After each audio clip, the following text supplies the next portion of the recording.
Hello everyone, आपका welcome है आपके अपने यूट्यूब चैनल यूनिक स्टडी पर। ओके, कैसे आप सभी? I hope you all are fine. मुझे कदम कदम चैप्टर का ये थर्ड पार्ट है, ये लास्ट पार्ट होगा इस चैप्टर का। अगर आपने अभी तक पार्ट 1 और पार्ट 2 नहीं देखा है तो सबसे पहले जाकर आप पार्ट 1 और पार्ट 2 देख लीजिए। आपके ये 3 पार्ट्स में पूरा चैप्टर अच्छे से कंप्लीट हो जाएगा। अगर आप ये वीडियोस को अच्छे से देखोगे तो इसके अलावा आपको कुछ भी पढ़ने की नीड नहीं होगी। तो आइए अब हम अपनी वीडियो स्टार्ट करते हैं। ओके, अगर आपका क्वेश्चन आता है कवि रास्ते में मिलने वाली सभी राहों पर से क्यों गुजरना चाहता था, या आपका क्वेश्चन आता है प्रत्येक पत्थर में चमकता हीरा है, व्याख्या करो। तो आपको ये आंसर लिखना है। मुझे कदम कदम पर कविता गजानन माधव मुक्तिबोध द्वारा रचित है। आप जब भी कोई भी आंसर स्टार्ट करते हैं, मैंने आपको पहले भी बताया था, आप उसकी रचयिता का नाम जरूर लिखेंगे। ओके। कवि बहुत ही संवेदनशील है। जब वह विषय की खोज में निकलते हैं तो उन्हें हजारों विषय मिल जाते हैं जिस पर वह लिख सकते हैं। उनका मन करता है कि वह सभी विषयों पर लिखे, किंतु उन्हें केवल एक ही विषय चुनना है।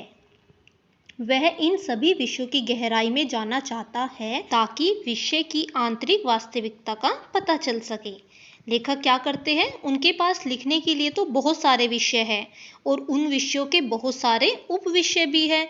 इसलिए लेखक बहुत ज़्यादा कंफ्यूज हो रहे थे कि वह किस पर लिखे या फिर किस पर ना लिखे।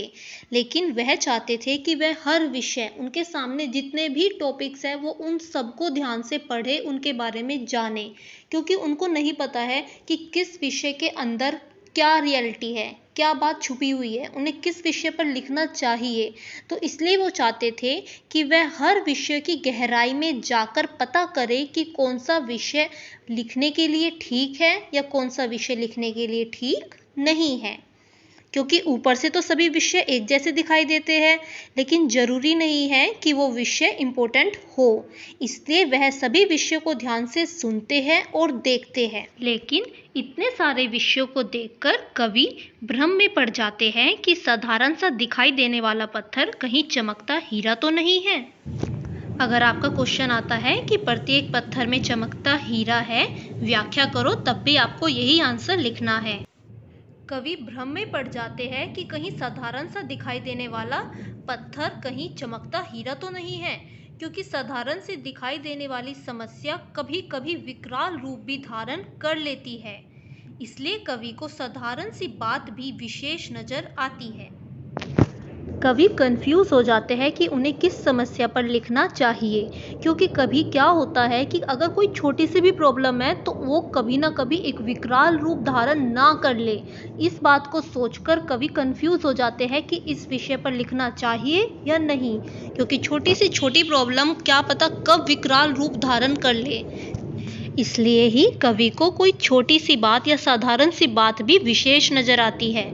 इसी तरह उन्हें प्रत्येक व्यक्ति से करी गई बातों में पीड़ा दिखाई देती है। वाणी से निकली पीड़ा इतनी विशाल है कि वह महाकाव्य पीड़ा के रूप में भी बदल गई है।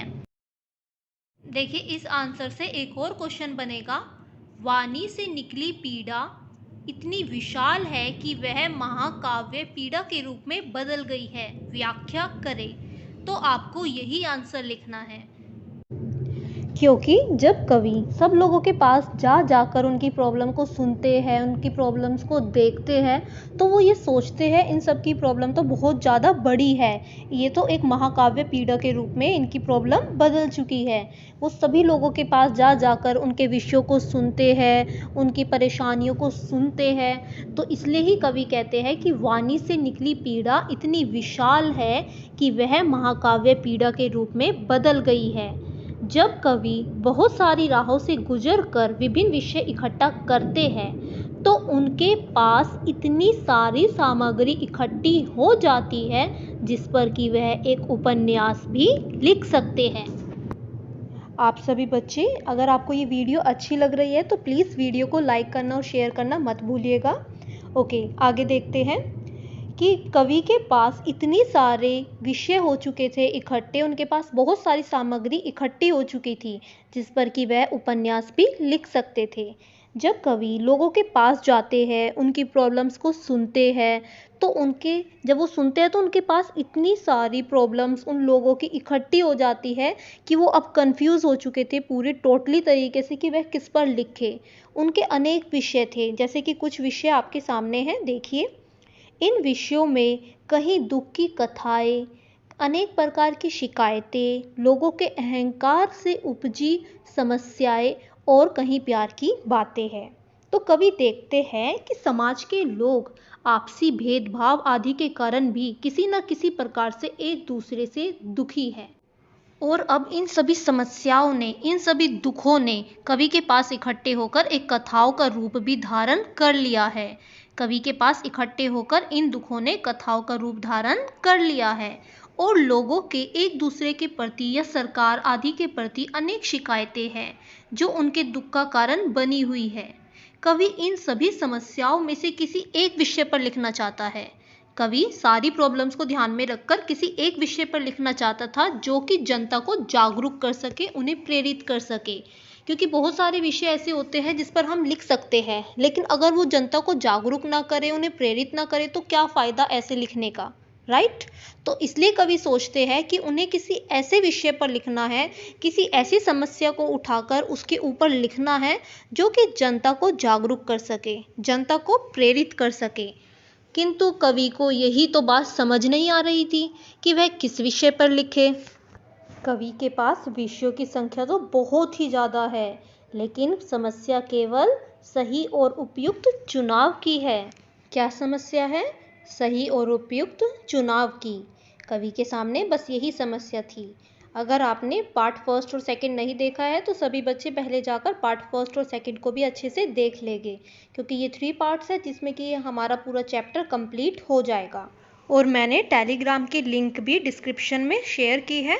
आप उधर जाकर टेलीग्राम लिंक पे क्लिक करके ये जो सारे नोट्स हैं मैं उधर PDF फॉर्म में आपको प्रोवाइड कर रही हूँ, आप उधर से डाउनलोड भी कर सकते हैं। ओके, ये जितने भी सारे नोट्स हैं उधर सब मैं टेलीग्राम पे शेयर कर रही हूँ, आप उधर से जाकर इसको डाउनलोड कर सकते हैं। देखिए आगे क्या है। इस प्रकार समस्या यह भी है कि उन सारी समस्याओं में से किस ऐसे विषय पर लिखे जिससे कि वह समाज को उचित लाभ दे सके, जिससे कि समाज को उचित लाभ मिल सके। ठीक है, तो ये यहाँ पर हमारा आंसर कंप्लीट होता है। मैं आपको इसकी नेक्स्ट वीडियो में बताऊंगी कि इस चैप्टर के कौन कौन से क्वेश्चन मोस्ट इम्पोर्टेंट हैं जो हर बार हमारे पेपर में आते हैं। ठीक है, अगर आपने ये 3 पार्ट्स की वीडियो को अच्छे से देख लिया है तो आप कोई भी क्वेश्चन का आंसर दे सकते हैं अगर आपने इन तीनों वीडियोस को अच्छे से देखा है। मैंने इन सभी नोट्स को टेलीग्राम पर PDF फॉर्म में भी प्रोवाइड किया है, आप उधर से जाकर डाउनलोड कर लेना। ओके, तो मैं आपको नेक्स्ट वीडियो में इस चैप्टर के जो भी मोस्ट इम्पोर्टेंट क्वेश्चन है आपके साथ वो डिस्कस करूँगी। ओके, तो अगर आपको मेरी ये वीडियो अच्छी लगती है तो please like and share my videos and subscribe my YouTube channel and press the bell icon for the latest updates। आप बेल आइकन को प्रेस कर देंगे ताकि आपको latest update time to time मिलती रहे।